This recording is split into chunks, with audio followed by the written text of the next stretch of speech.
എങ്ങനെയുണ്ട് എൻ്റെ 10 മണി പൂക്കൾ?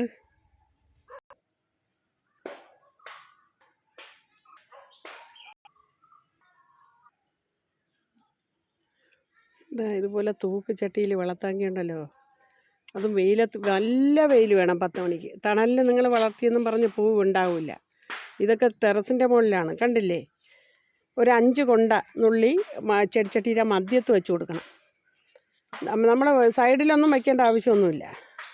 ചെടിച്ചട്ടിയുടെ മധ്യത്ത് വെച്ച് കൊടുത്താൽ അതാ കണ്ടില്ലേ, ഇതേപോലെ നിറച്ച് അതിന് ഉള്ളിലും കാണും പുറമേയും നിറച്ച് കിടന്നിട്ട് പൂക്കും.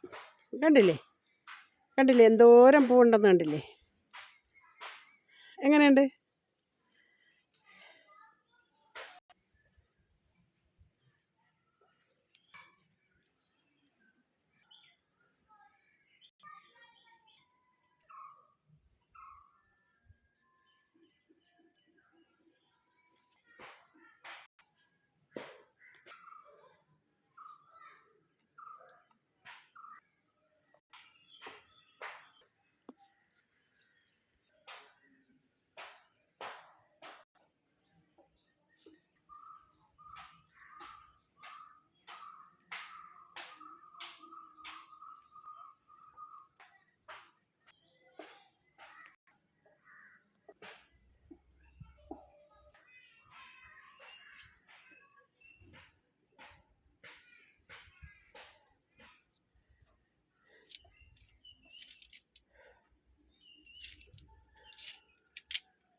എന്തേരുടെ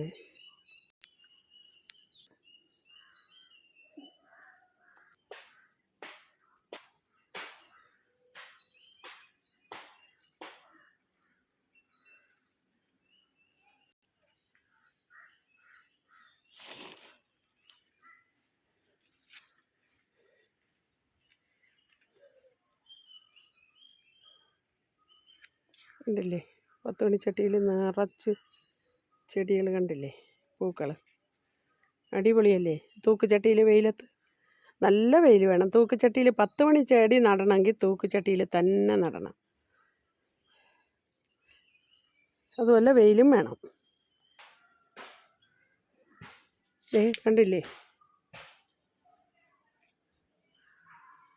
തൂക്കുചട്ടിയിൽ നല്ല വെയിലത്ത് നല്ല സൂപ്പറായിട്ട് വിരിഞ്ഞ് കിടക്കണ കണ്ടില്ലേ? തണലത്ത് വെച്ചെന്ന് വിചാരിച്ച് പൂ വിരിയില്ല, നല്ല വെയിൽ വേണം.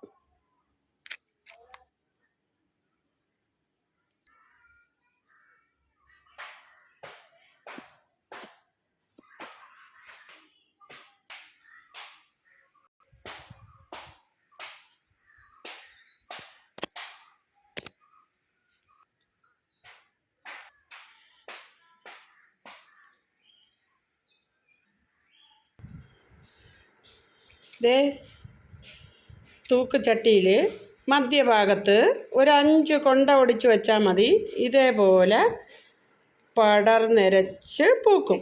അപ്പോൾ ഈ പൂ കഴിയുമ്പോഴത്തേക്ക് നമുക്കത് കൊണ്ട ഓരോന്ന് ഒടിച്ചെടുക്കാം. പൂ കുറയുമല്ലോ. പൂ കുറയുമ്പോൾ ഇവിടുത്തെ തണ്ടുകളൊക്കെ പഴുക്കാൻ തുടങ്ങും. ഇവിടെ ഇലകളും കാണാൻ ഭംഗിയല്ലേ? അപ്പോൾ ഈ ഇലകളൊക്കെ പഴുക്കാൻ തുടങ്ങും. അപ്പം നമുക്ക് ഇവിടെ വെച്ച് ഒടിച്ചെടുക്കാം. ഇത്രയും നീളത്തിന് ഒടിച്ചെടുത്തിട്ട് വീണ്ടും ഒരു 5 കൊണ്ട ഇതുപോലെ ചെടിച്ചട്ടിയുടെ മധ്യത്ത് വെച്ച് കൊടുത്താൽ മതി. അത് തിളുത്ത് 4 വശവും വന്നോളും, നിറച്ച് പൂവിട്ടോളും. അപ്പോൾ ഇതിപ്പോൾ ഒരെണ്ണേ ഞാൻ എടുത്തുകൊണ്ട് വന്നോളൂ ഇങ്ങോട്ട്. ഇതേപോലെ മഞ്ഞയും റോസും വെള്ളയും ഒക്കെ ഇതേപോലെ കിടക്കുകയാണ്, കണ്ടില്ലേ? ഇത് ഭംഗിയല്ലേ? ഇതിങ്ങനെ നിൽക്കണം എന്ന് പറഞ്ഞാൽ നമ്മൾ തൂക്കി ഇടുന്നതുകൊണ്ടാണ്. ഈ പൂ കഴിയുമ്പം നമ്മൾ നുള്ളി എടുത്താൽ മതി. ഇത്രയും നീളം വയ്ക്കുമ്പം നമ്മൾ വേറെ ചട്ടിയിലാക്കണമെന്നുണ്ടെങ്കിൽ ഈ കണക്കിന് നുള്ളിയെടുക്കണം. ഈ 4 വശവും കിടക്കണത് അങ്ങ് നുള്ളിയെടുത്താൽ മതി കേട്ടാ. ഇത് കറങ്ങി കിടന്നോളൂ. എന്തൊരു ഭംഗി ഇല്ലേ? കണ്ടില്ലേ? എന്തു ഭംഗി നിന്നെ കാണാൻ, കണ്ടില്ലേ? ഇതൊക്കെ ഞാൻ ഈ അടുത്ത സമയത്ത് നുള്ളിയതാണ്. ആവശ്യക്കാർക്ക് കൊടുക്കും കേട്ടാ. അതുകൊണ്ടാണ്. നിറച്ചില്ലേ? പിന്നെ വേറൊരു രഹസ്യം എന്ന് പറഞ്ഞാൽ അതിനകത്ത് അടീനിയത്തിൻ്റെ വിത്തിട്ട് അതും കിളിച്ച് നിൽക്കുകയാണ്. ഇത് അടീനിയത്തിൻ്റെ തൈയാണ് കേട്ടോ. 2 കാര്യം നടക്കും, 2 അല്ല 3 കാര്യം നടക്കും അല്ലേ. 10 മണിച്ചെടികൾ നട്ട് പിടിപ്പിച്ചാൽ നമുക്ക് ചുറ്റിനും നുള്ളിയെടുക്കാം. ചുറ്റിൽ നിന്ന് നുള്ളിയെടുക്കാം. അത് കഴിഞ്ഞിട്ട് നമുക്ക് അടീനിയത്തിൻ്റെ വിത്തുണ്ടെങ്കിൽ ഇതിൽ തൂറ്റി കൊടുക്കാം.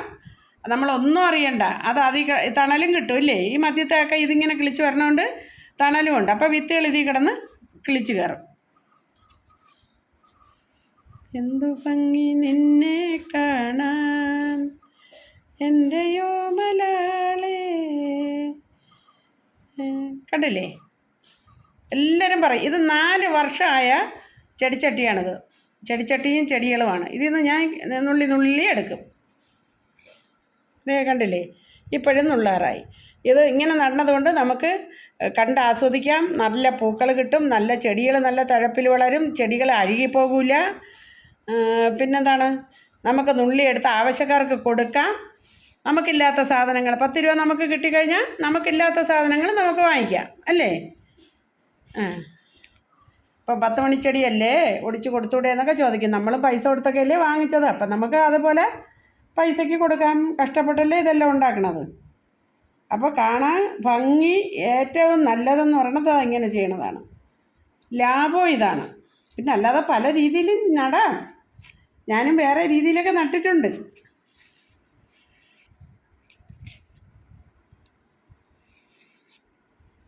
ഇപ്പം ഇത് മനസ്സിലായ? ഇപ്പം നമുക്കൊരു 5 തണ്ട് കിട്ടി. നമ്മൾ 5 സ്ഥലത്ത് കൊണ്ടുവന്ന് നന്നേക്കാൾ ഒരു ചെടിച്ചട്ടിക്കകത്ത് ഇങ്ങനെ അതാ മധ്യത്ത് വെച്ചിട്ട് അങ്ങ് ഒരു ദിവസം തണലിൽ വെച്ചിരുന്നാൽ മതി. ഇതിനധികം വെള്ളം വേണ്ട. മഴ ആകുമ്പോഴത്തേക്ക് ചെടിച്ചട്ടി ഇങ്ങനെ ചരിച്ചങ്ങ് ഇട്ട് കൊടുത്താൽ മതി. ഇങ്ങനെ ചരിച്ചെന്ന് പറഞ്ഞാൽ നമ്മൾ തൂക്കിയിടയല്ലേ ചെയ്യണത്. അപ്പോൾ ഇതേപോലെ ചരിച്ചിട്ട് കൊടുക്കാം. ഓക്കെ. അപ്പോൾ എളുപ്പ വഴികൾ പറഞ്ഞേ. എന്നിട്ട് ഇതിൻ്റെ കൊണ്ടകൾ വേണമെങ്കിൽ നമുക്ക് ഒടിച്ച് മാറ്റാം. അതല്ലെന്നുണ്ടെങ്കിൽ ഇങ്ങനെ ചരിച്ചിട്ട് കഴിഞ്ഞാൽ ചെടി ഇല്ലാതാവില്ല. വെള്ളം കെട്ടി നിൽക്കില്ല. ഇതിൽ വെള്ളം കെട്ടി നിന്നാലാണ് പ്രശ്നം. അല്ലെങ്കിൽ 10 മണിക്ക് ആയുസ് കൂടുതലാണ്. പിന്നെ നമ്മൾ ഏത് വളമാണോ കൊടുത്തുകൊണ്ടിരിക്കുന്നത് ആ വളം ചെയ്ത് കൊടുക്കുകയും വേണം.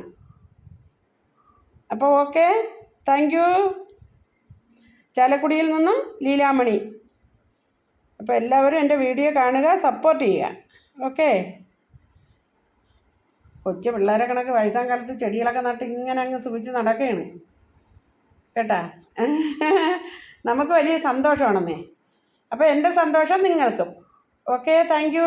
ഇപ്പോൾ ചെടിച്ചട്ടി ചരിച്ചിട്ടാണ് ഇങ്ങനെയാണ് കിടക്കണത്. നമ്മൾ ആ ഉറി എന്ന് പറയാം. പ്ലാസ്റ്റിക്കിൻ്റെ കയറില്ലേ, അതിലോട്ട് ചരിച്ചങ്ങിട്ടാൽ മതി ഈ മഴ തുടങ്ങുമ്പം. ഓക്കെ. ഇത് 4 വർഷത്തിൽ കൂടുതലായി ഈ ചെടിച്ചട്ടികൾ. എല്ലാം അതേ ചട്ടിയിൽ തന്നെ ഞാൻ നുള്ളി മാറ്റും. വീണ്ടും അതിൽ ചാണകവെള്ളം ഒഴിച്ചു കൊടുക്കും. ഏറ്റവും നല്ലത് 10 മണിക്ക് ചാണകവെള്ളമാണ്.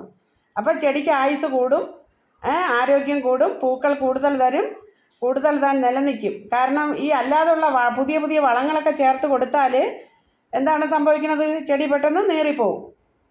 മനസ്സിലായാ? അതേസമയം ചാണകവെള്ളം മാത്രം നിങ്ങൾ ഒഴിച്ചോളൂ. ചെടിക്ക് തണ്ടിനൊക്കെ നല്ല ആരോഗ്യം കിട്ടും, പൂക്കളും അതുപോലെ തന്നെ. എൻ്റെ കൂടെ പലരും ചോദിക്കാറുണ്ട്, എന്ത് വളമാണ് ചേച്ചി കൊടുക്കണം, എന്ത് വളമാണ്? കാരണം എപ്പോഴും ഇവിടെ പൂവുണ്ട്, അതുകൊണ്ടാണ് ആൾക്കാർ ചോദിക്കുന്നത്. അപ്പോൾ ഓക്കെ, കഴിവതും 10 മണിക്ക് ചാണകത്തെളി ഊറ്റി ഒഴിച്ചു കൊടുക്കുക. ഏത് വളമാണോ കൊടുക്കണത് അത് അതേ കറക്റ്റ് രീതിയിൽ കൊടുക്കുക. ഓക്കെ. ഞാനിവിടെ ജൈവവളമാണ് എല്ലാത്തിനും ചെയ്യണത്. ജൈവവളം ചെയ്ത് നല്ലതുപോലെ അത് പിടിച്ച് കിട്ടിക്കഴിഞ്ഞാൽ, ഏത് ചെടിയായാലും പിടിച്ച് കിട്ടിക്കഴിഞ്ഞാൽ അതിന് ആയുസ് കൂടും. Okay, thank you.